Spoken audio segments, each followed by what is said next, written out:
చేస్తున్నట్టు. దీంట్లో నిజ నిజాలు ఏంటి, మీరేమనుకుంటున్నారు అసలు? ముందుగా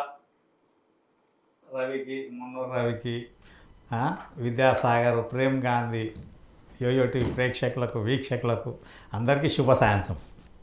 ఇక కామారెడ్డి గడ్డ ఏదైతే ఉందో మొట్టమొదట నుంచి అది విప్లవాలకు నాంది అక్కడ గడ్డ.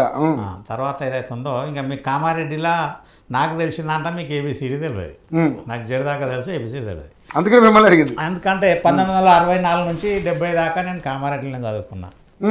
ప్రైమరీ స్కూలు 8th క్లాసే కాదు, 9th 10th ఇంటర్మీడియట్ అన్నీ మా తాత మా నాయన ఇక్కడ హైదరాబాద్ చదివించారు. అయితే ఇక్కడ వీళ్ళకి చాలా విషయాలు తెలియవు. ఎవరికి తెలియదు, లోకల్ కదా.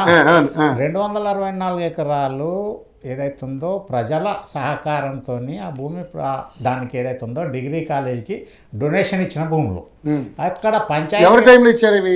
నేను చెప్తాను, అది 1960లోనే, 60 years, 63 కంటే ముందే, 64, 65 కంటే ముందే ఇచ్చారు.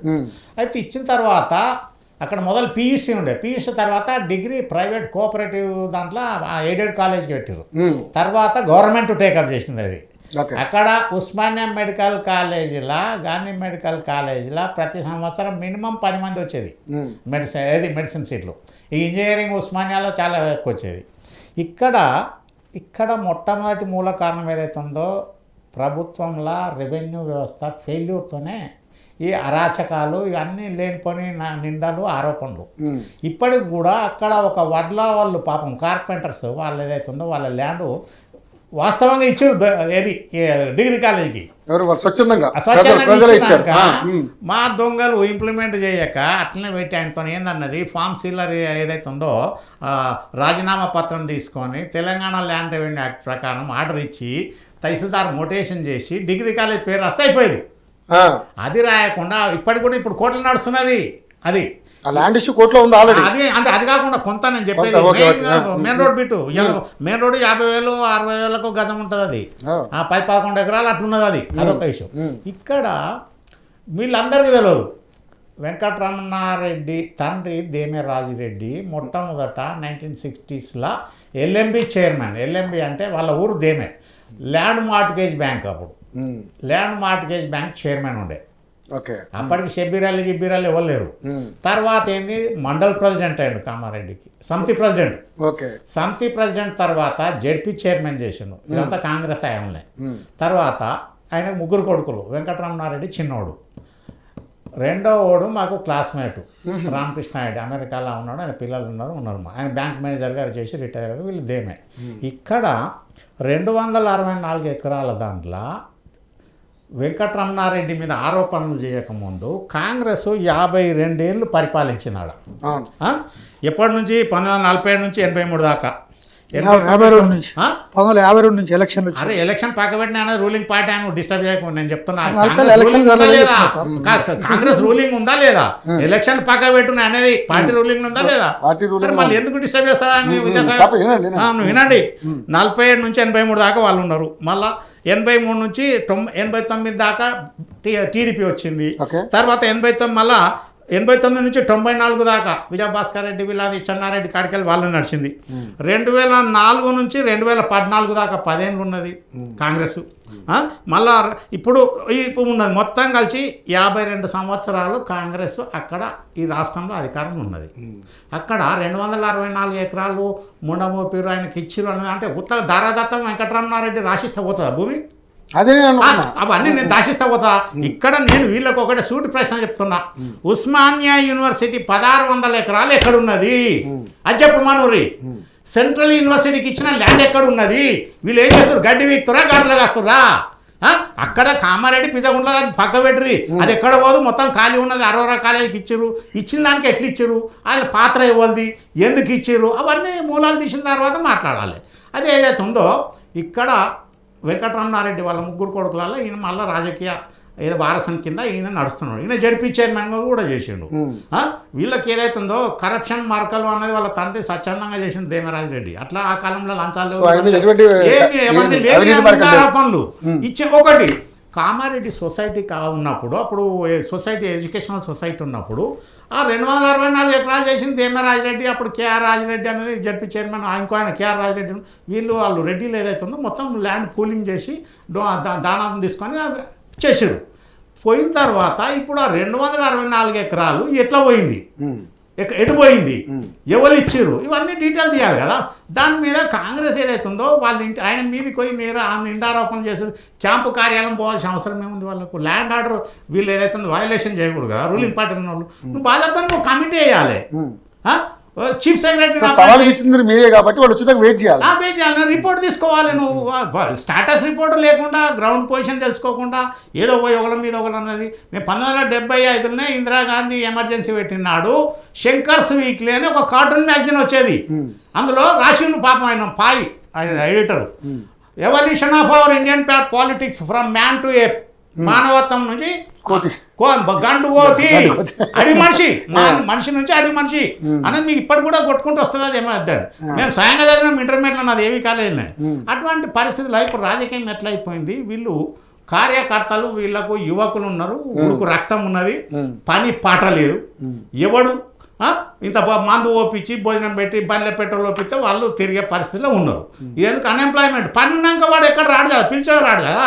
పని లేకపోయే వరకు జనాభా ఎక్కడ పెరిగింది, 45 కోట్ల నుంచి 145 కోట్లకు మన దేశం వచ్చింది.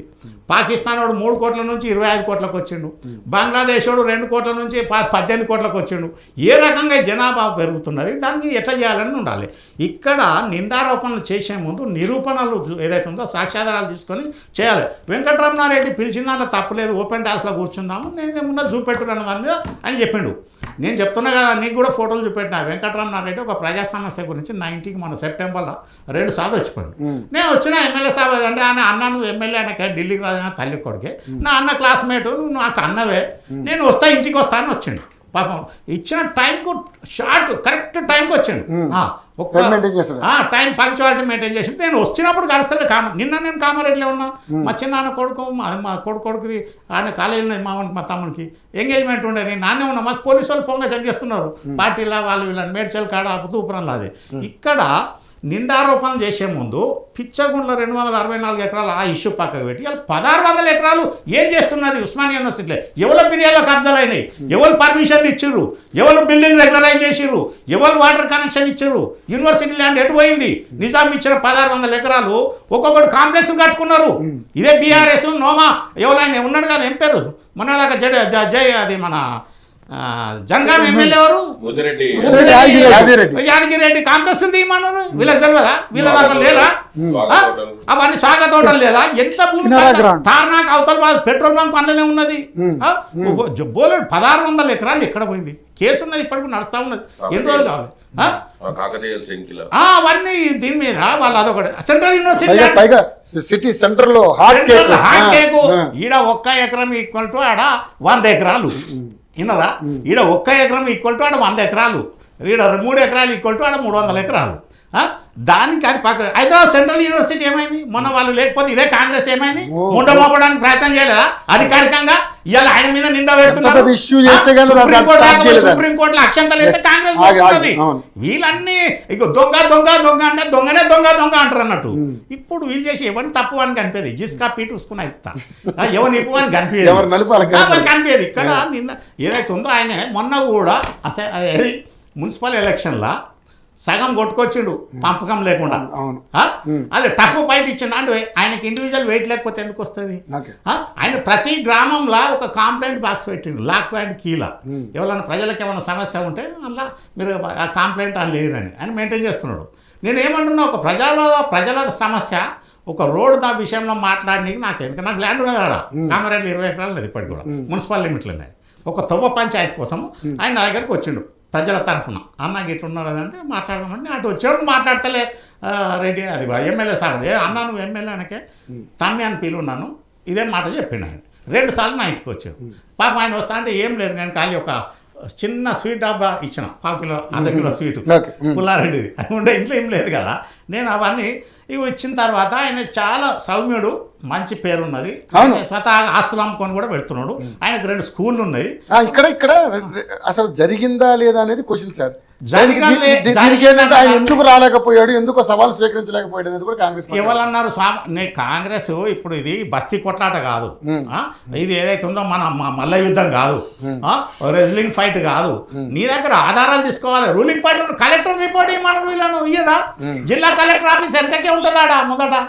ఎంత దూరం కలెక్టర్ ఆఫీస్ కాలేజీకి కిలోమీటర్ కూడా ఉండదు, ½ కిలోమీటర్ ఉంటుంది. అది రిపోర్ట్ స్టాటస్ రిపోర్ట్ తీసుకోవాలి, ఇవ్వలే కానీ. తర్వాత ఉంటే ఆయన బాజాప్తా సాక్ష్యాధారాలతో ముందట పెట్టాలి. వాళ్ళ నాయన ఇది చేసిండు అది చేసిండు కాదు. దాని భూమి ప్రొక్యూర్ చేసిందే వీళ్ళ నాయన. మాది సమితి ప్రెసిడెంట్, ఎల్ఎంపీ చైర్మన్, అప్పుడు జెడ్పీ చైర్మన్ కూడా కేఆర్ రాజిరెడ్డి అని ఉండే. ఆయన వాళ్ళంతా ప్రోద్బలంతోనే వాళ్ళు మంచి college cooperative education society form చేసి ప్రైవేట్ డిగ్రీ కాలేజ్ ఎస్టాబ్లిష్ చేసి అలా ఎయిడెడ్ డిగ్రీ కాలేజ్. తర్వాత గవర్నమెంట్ టేక్ ఓవర్ చేసింది, వినరా? అందులోకి ఇప్పుడు చాలా మంది మంచి మంచి అమెరికాలో 1000 కోట్ల అధిపతులు ఉన్నారు ఆ కాలేజీలో చదివిన వాళ్ళు. ఇప్పుడు ఏది ఇంకా చెప్తా చూడుర్రి, డైరీ సైన్స్. ఇప్పుడు జెర్సీ ఉందా? క్రీమ్ లైన్ జెర్సీ అక్కడ డైరీ సైన్స్ డిగ్రీ పెట్టిర్రు. అందులో భాస్కర్ రెడ్డి, చంద్రశేఖర్ రెడ్డి పాపం ఆయన వాళ్ళు అక్కడనే డైరీ సైన్స్ బీఎస్సీ చదివి వాళ్ళు డైరీ ఇప్పుడు జెర్సీ క్రీమ్ లైన్ జెర్సీ ఏదైతే ఉందో గాద్రేజ్ వాళ్ళకు కొంత అమ్ముకున్నారు షేరు, వాళ్ళకి అక్కడ డైరీ సైన్స్ కాడికెళ్ళి వచ్చింది. అట్లా అటువంటి దాంట్లో ఇక్కడ మీద నేను ఏమంటున్నా, అవన్నీ ఇది ఒక ఇష్యూ రేజ్ చేయడం అన్నది సాక్ష్యాధారాలతోనే ఉండాలి ఉత్తగా. వాళ్ళ అదొకటి షబ్బీరాలు అన్నది, షబ్బీరాలు కూడా ఇలా రాలే కదా అక్కడ.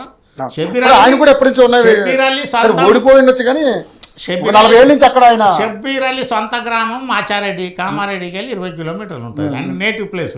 అక్కడికి వెళ్ళి వచ్చి ఆయన కామారెడ్డిలో పాపం కష్టపడి వాళ్ళు చేసి మాకంటే సీనియర్ అవుతాడు 1 ఇయర్. ఆయన షబ్బీర్ అలీ 1 ఇయర్ 2 ఇయర్స్ ఇక్కడ ప్రైమరీ స్కూల్ తర్వాత అట్లా ఆయన ఏదైనా ఉండని. వీళ్ళు ఏదైతే ఉందో పార్టీ పరంగా అనవసరంగా రాద్ధాంతాలు చేసి ప్రజలను ఇది చేయడం దాని మీద అది ఒకటి. ఇంకా నేను చెప్తా మళ్ళీ రౌండ్లో చెప్తారు కానీ మళ్ళీ రౌండ్. రవి గారు